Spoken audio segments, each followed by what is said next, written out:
কংগ্রেসের গর্ভ থেকে জন্ম নেওয়া এক অশান্ত শিশু এখন প্রাপ্তবয়স্ক হয়েছে। কংগ্রেসের লিগ্যাসিকে অস্বীকার করতে পারেন না। পশ্চিমবঙ্গের বর্তমান যে মানচিত্র, সেই ভাগের পেছনে ছিল কংগ্রেস। যদিও পশ্চিমবঙ্গের প্রদেশের যারা নেতৃত্ব ছিলেন তখন তারা রুখে দাঁড়িয়েছিলেন, এবং আজকের যে জমি শ্যামাপ্রসাদ মুখার্জি, এনসি চ্যাটার্জি, রানী জ্যোতির্ময়ীর নেতৃত্বে তৈরি হয়েছে, তাদের সমর্থন ছিল।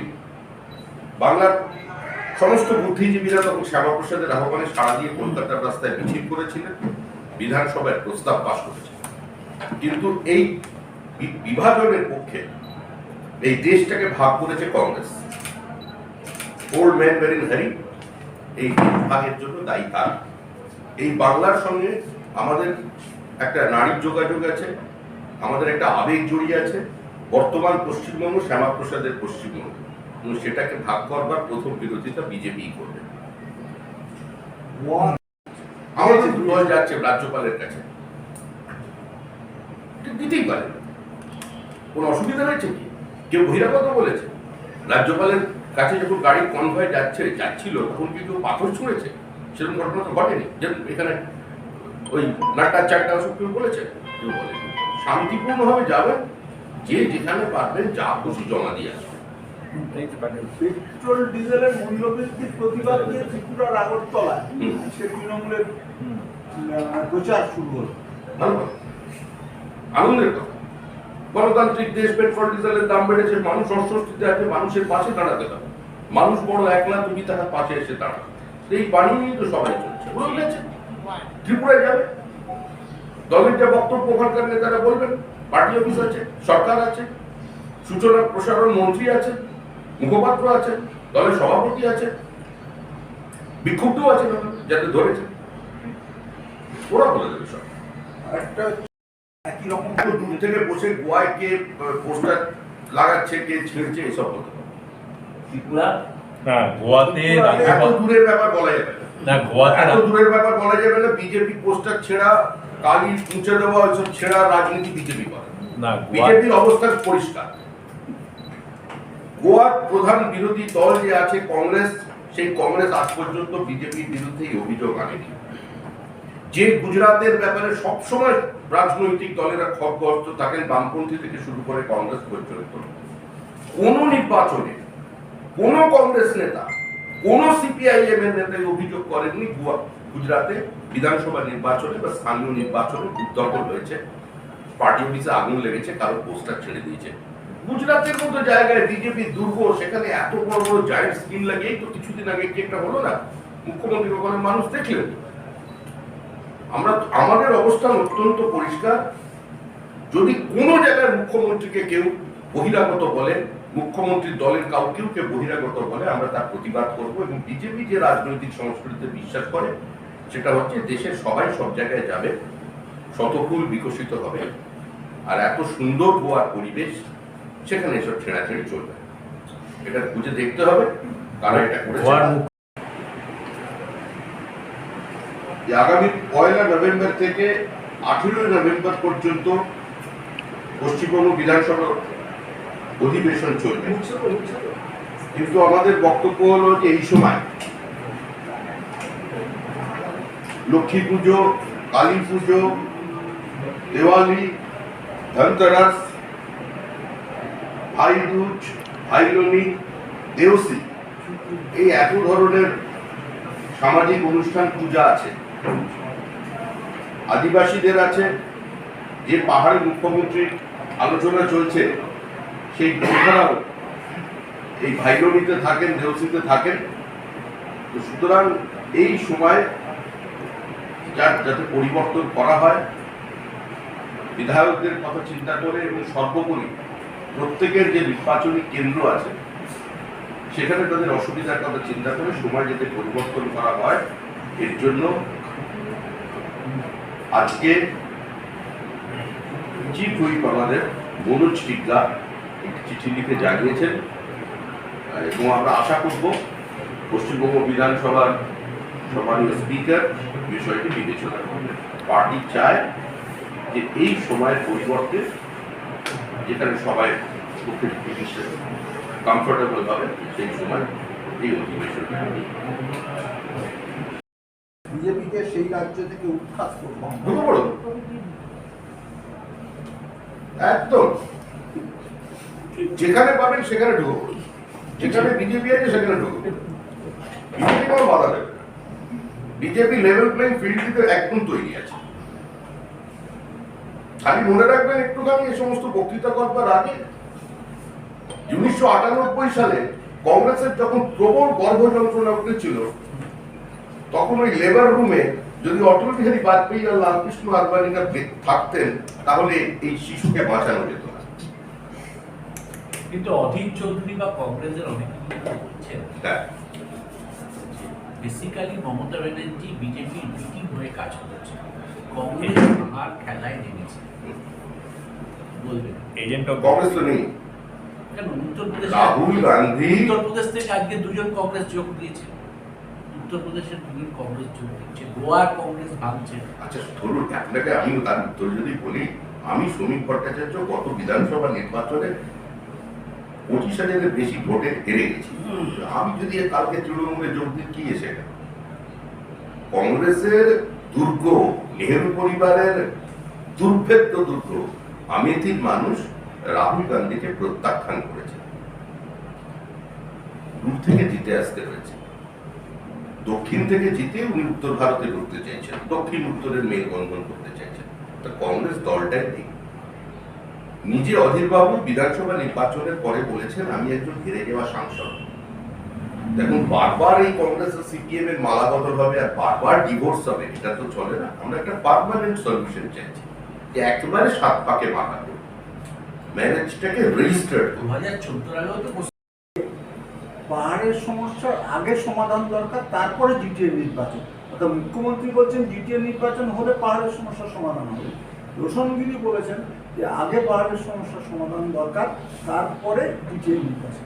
রোশনগিরি কোন দলে? কোন দিকে আছে? আমার সঙ্গে আছে। আমি রাজনৈতিকভাবে বিষয়টা আমরা তৃণমূলটাকেই বুঝে উঠতে পারছি না, বা তৃণমূলের সঙ্গীদের নিয়ে কি করে কথা বলবো। আগে ওরা ওদের ঘরের মধ্যে সব ঠিকঠাক করে নেন, যাতে একসঙ্গে কথা বলতে পারে, তারপরে আমরা কথা বলবো। আমরা পাহাড়ে শান্তি চাই এবং আমরা শান্তির পক্ষে বলেই পাহাড়ের মানুষ লোকসভা এবং বিধানসভা আমাদের সমর্থন করেছেন। উদ্দখল নয়, আমি বলছি পক্ষে স্পষ্টভাবে তিনি এই উন্নয়নের পক্ষে, আমরাও সুস্পষ্টভাবে গণতান্ত্রিক প্রক্রিয়ার পক্ষে। আমরা নির্বাচন চাই, আমাদের রাজনৈতিক অবস্থান পাহাড়ের মানুষ জানেন এবং রাজ্যের আপনারা যেটা বলেন ওই রাজনৈতিক মহল তারাও সেটা জানেন। মমতা বন্দ্যোপাধ্যায় আরেকটা বলেছেন যে বিশেষ একটি রাজনৈতিক দল, বিজেপির নাম করেননি তিনি, বলছেন মাঝে মধ্যেই পাহাড়ে আসে আর রক্ত ঝরায়। পাহাড়ে বিভাজনের রাজনীতি করছে কিছু রাজনৈতিক দল। নির্বাচনের রাজনীতি তো রাজনৈতিক দল করবেই। গণতান্ত্রিক ব্যবস্থায় যারা অংশগ্রহণ করেছে তারা নির্বাচন চাইবেই, নির্বাচনে অংশগ্রহণ করবে, নির্বাচনের রাজনীতিটা করবে। কিন্তু আবার বলছি, বাম জমানাতেও আমাদের বক্তব্য যা ছিল যে আমরা ক্ষমতার বিকেন্দ্রীকরণ চাই, আমরা পাহাড়ের উন্নয়ন চাই, পাহাড়ের আর্থসামাজিক বিকাশ চাই, তাদের প্রতি যে সংস্কৃতিগতভাবে যে অবমাননা চলেছিল, রিডিকুল করা হয়েছিল বিভিন্ন সময় আমাদের এই সমতলের মানুষ বিভিন্ন গল্প সাহিত্য কবিতা সিনেমার মধ্যে দিয়ে, আমরা সেটার অবসান চাই, সেটার প্রায়শ্চিত্ত করতে চাই। কিন্তু যখন এ রাজ্যের মুখ্যমন্ত্রী জ্যোতি বসু ছিলেন তখনও সর্বদলীয় বৈঠকে আমাদের অবস্থান ছিল, আমরা ওখানে চাইলেও আমরা এটা বলেছিলাম যে কোনো জনগোষ্ঠীর নামে, কোনো বিশেষ জনগোষ্ঠীর নামে কোনো পরিষদ গঠন করা কিংবা কোনো রাজ্য গঠন করায় আমরা নীতিগত বিরোধী। আমরা আজও সেই কথা বলেছি, অতীতেও সে কাঠখানেও সে কথা বলেছি, বাম জমানায় বলেছি, তৃণমূল কংগ্রেসের সময় বলেছি, আজও বলছি। এই অবস্থান নিয়েই আমরা পশ্চিমবঙ্গের রাজনীতিতে আছি, পুরো পাহাড়ের থাকবে। আজকে বিভিন্ন পকেটে দেখা যাচ্ছে মাদকের কারবার রমরম করে চলছে, কি বলবেন? এই সমস্ত বিষয়কে কেন্দ্র করি তো 50 কিলোমিটার না কত মনে বাড়িয়েছে, ওর মধ্যে মাদকটাও আছে। ধর্মীয় ভাবনাকে কাজে লাগিয়ে ভোট চায় ভারতীয় জঞ্জাল পার্টি। বিজেপি কোভিড থেকেও বাজে ভাইরাস। এর ভ্যাকসিনের নাম মমতা ব্যানার্জি। 30 তারিখ একটা ডোজ দিয়ে দিন আর 2024 আর একটা ডোজ দিয়ে দেবেন। অভিষেকের বলুন দিয়ে দেবেন, কি আছে? আরে নতুন নতুন শব্দ বার করবার জন্য আমার মনে হয় চলন্তিকাতেও এখন হচ্ছে না। ওনাকে একটি এটি দেবের বাংলার যে আমাদের পর্ষদের ডিকশনারি আছে না, ওইটা পাঠিয়ে দিন, ওখানে অনেক বেশি বাংলা শব্দ আছে, রোজ একটা করে বলবেন। কিন্তু সাতবত্তায়ের মধ্যে কিছু নেই, আক্রমণটা আক্রমণ, নতুন কিছু তো নিয়ে আসবে। বেশি আরো বড় কিছু আছে, ক্রিপ্টোকারেন্সি,